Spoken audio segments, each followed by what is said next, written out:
Hi there, welcome back to my channel. I love to have you back here. If you're new, my name is Stefani and I make videos on the topic of language learning.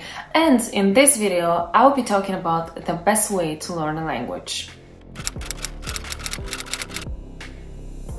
So there's a lot of debate out there about the best way to learn a language. And there's a lot of research that shows, what techniques work, what techniques don't work.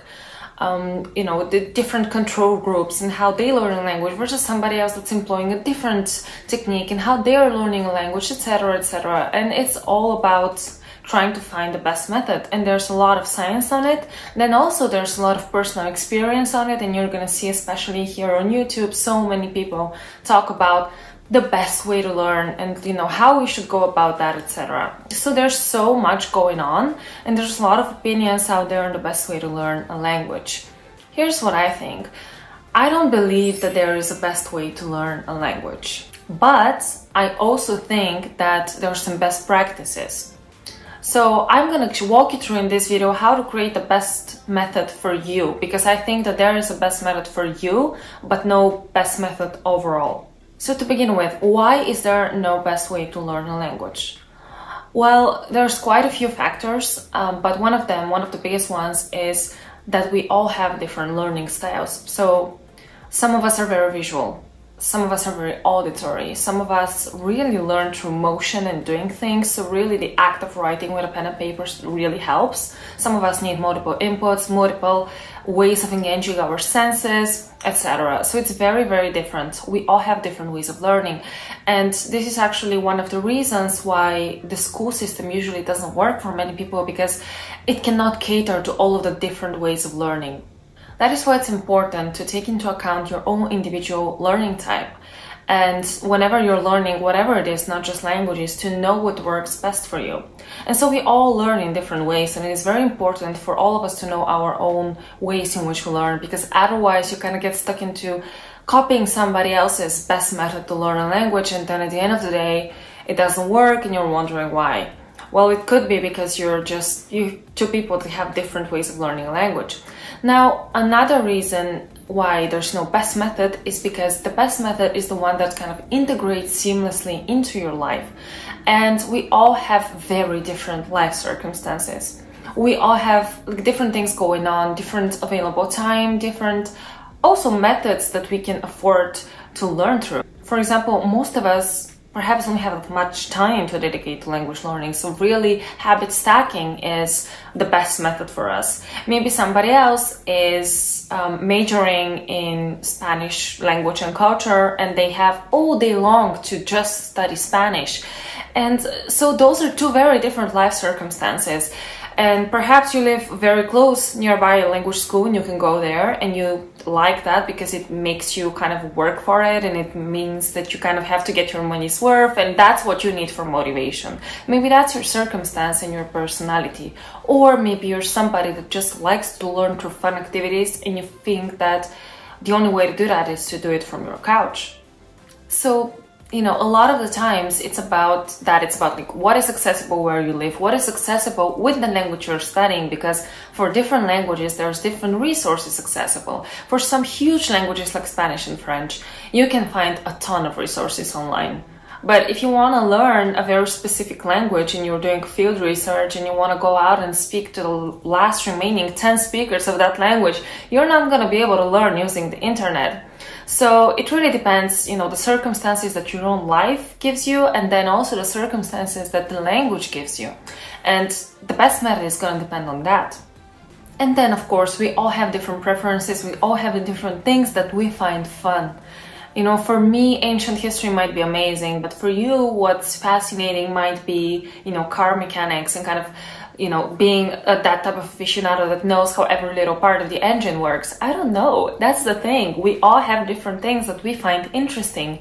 And that's why we also have different things that we find interesting when it comes to language learning itself. So for me, something might be super fun and for somebody else not. I find podcasts and YouTube videos interesting. You might prefer Duolingo. It's all about what we find interesting, and we all have different preferences.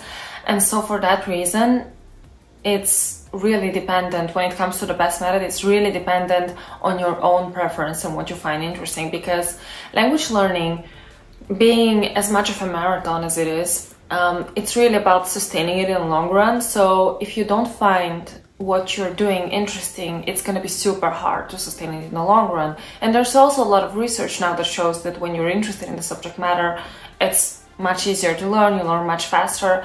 I mean, that's intuitive to most of us. There's like a lot of studies done to also back it up. So really picking what's interesting is huge, and that's why there's no best method, because really what's interesting to you might not be interesting to me. Although there is no best method, there are some things that we can certainly do wrong in language learning, because yes, there might be no best method in terms that like everybody has to construct their own, but at the end of the day, there are some things which I don't know anybody that, you know, they've worked for.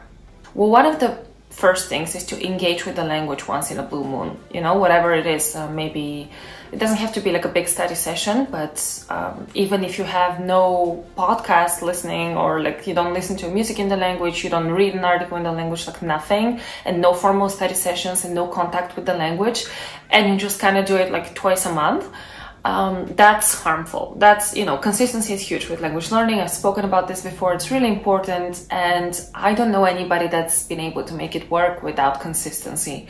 So, you know, I think at some point you can afford to let it go, especially when you've reached intermediate level. You can afford to let it go for a while. But especially in the beginning stages, you can't afford to study once in a blue moon, because then, you know, the brain hasn't formed a language core yet. It's just going to erase everything. And so you kind of have to start over every single time. It's unpleasant, it's slow, it's boring. It's really, yeah, if there's something you can do wrong, it's study once in a blue moon.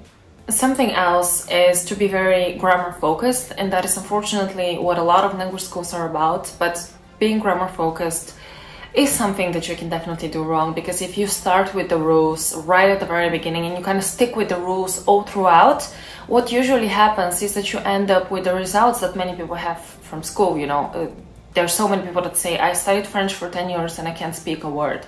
That's what happens when you focus on only one thing, when you have this grammar heavy approach. And I'm not here to bash on grammar. I love grammar because it explains why things are the way they are. But, you know, you don't actually need grammar in terms of like you absolutely have to use it.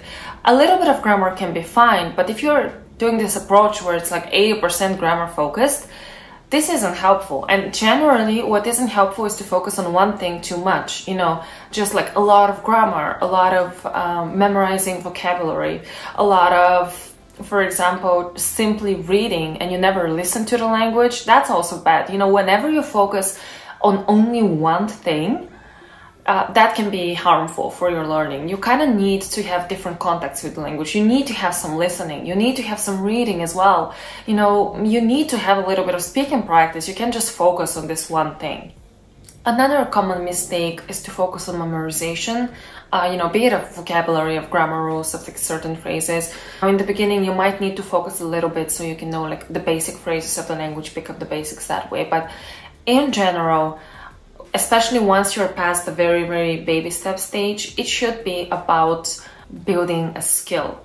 So not about memorizing. And this is something that is extremely important to keep in mind, because it is a skill. Language learning is a skill. So you're gonna have to need to practice that skill. You can't treat it as if you need to cram something for an exam and to memorize.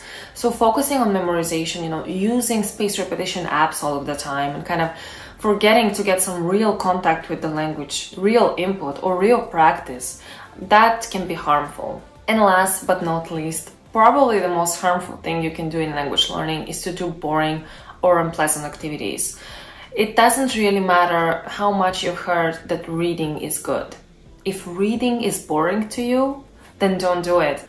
I believe wholeheartedly that reading is an amazing form of input, is key to learning a language well. But if you don't like it, then you're not going to end up doing it. Then it's not going to be amazing for you, because you're going to force yourself to do it. It's going to be boring, or most of the time you're not even going to do it. So, you know, it doesn't matter what somebody says. It's an amazing thing to do. No matter how amazing, if you don't like it, it's not worth it, and it's not going to help you. So this is the biggest thing to stay away from: activities that you don't like. Cut out everything you don't like about language learning and only maintain the stuff you like. Now, what are some things that are good in language learning and we know generally help learners, and you should probably incorporate them if you want to find your best method of how to learn a language. So rule number 1 is to spend a lot of time with the language. This is actually the most important thing, truly. A lot of the times we don't spend enough time with the language itself. Like, for example, we can read about it, be it in the form of grammar, or get some instruction into like, how does this language usually work? What are some things about it? But that is not contact with the language itself. You usually do it in your native language or in a language you already know well. So getting real contact with the language is very, very important. Getting a lot of exposure is important, and you do get that through comprehensible input. That is another thing that is I'm a huge believer in, and of course I'll keep mentioning it forever, because comprehensible input has actually been proven to work.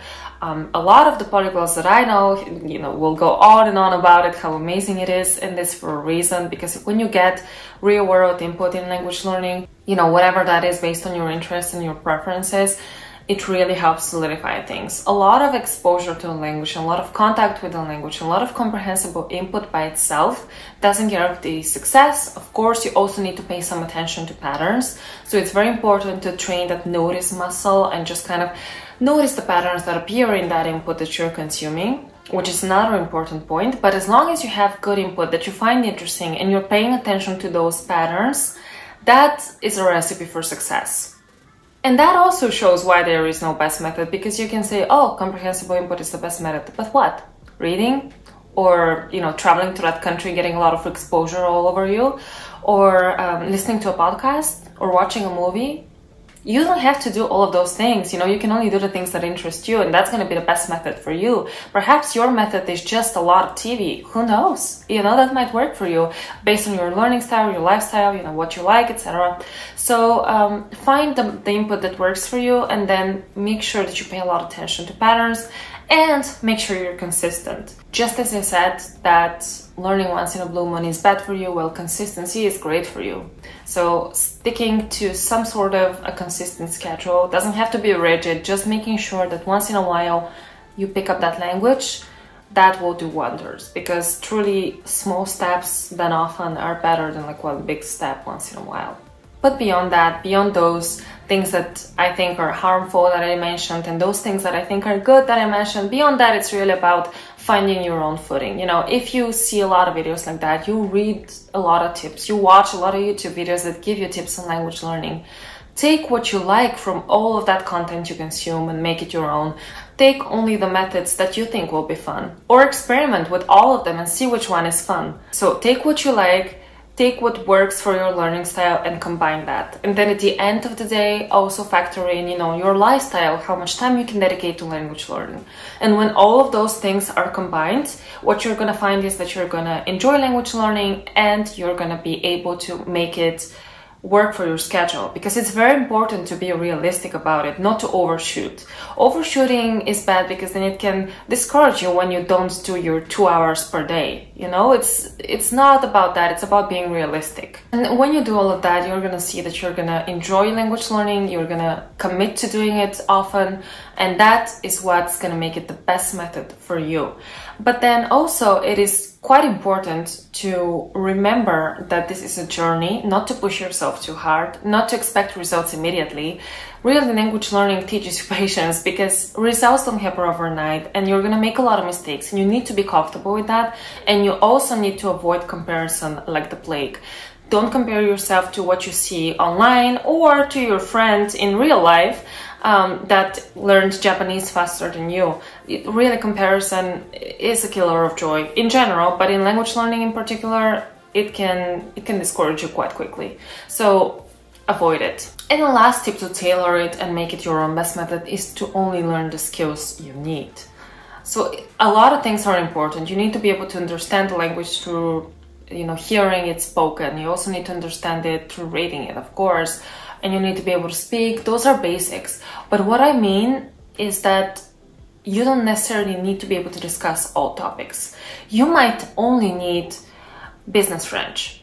You don't need to also be able to discuss philosophy in French. And I consider those very different things. Sometimes, you know, learning a certain topic, learning to speak about a certain topic in one language can take a while. And there are some topics that I'm not very comfortable discussing in my native language, such as things that I've researched in English, which is, for example, neuroscience of language learning. I've researched a lot and I can't really talk about it in my native language. You know, it doesn't mean I'm not fluent in my native language. So it's just like a lot of that specific vocabulary that you need to discuss certain topics can take a while to come, even in your native language. And so make it your own. If you need it for business purposes, you're gonna, of course, need to be able to make small talk and to be able to discuss business, but you don't necessarily need to know, you know, where the nucleus of a cell is and describe biology in that language. So make it your own in terms of the topics that you care about, that you find interesting, but also the topics that are going to be applicable in your life and what language you're going to be needing to speak, in terms of like, what topics are you going to need to speak about? Are you going to need to simply travel? And so a lot of your vocabulary is going to be around planes and tickets and stuff. Or are you going to need to attend a conference in that language? Those are very different things.